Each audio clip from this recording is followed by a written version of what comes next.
आज के इस वीडियो में बताने वाले हैं कि नीता ऐप में होस्टिंग ज्वाइन कैसे करें।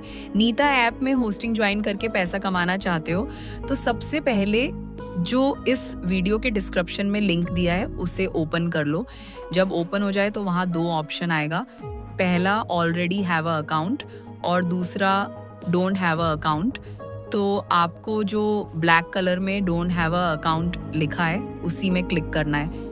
उसके बाद लॉगिन फ़ोन नंबर में क्लिक करना है, अपना कंट्री कोड और नंबर डाल के सेंड कोड में क्लिक करना है। उसके बाद जो OTP आएगा उसे डालने के बाद उसके बाद जॉइन द एजेंसी में क्लिक कर लेना। इससे आपका नीता ऐप में होस्टिंग मिल जाएगा। इसके बाद ये ऐप को डाउनलोड ऑप्शन में क्लिक करके डाउनलोड कर लेना है।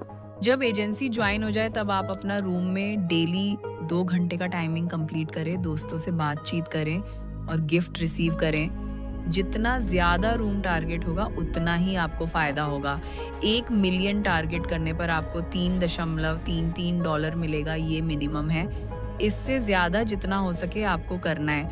नीता ऐप में रिचार्ज भी सस्ता है, 114 रुपीज़ में आपको 1,63,000 कॉइन मिलते हैं। इससे आप गेम खेल के मिलियन का टारगेट कर सकते हैं। वीडियो अच्छा लगा हो तो एक लाइक ज़रूर करें।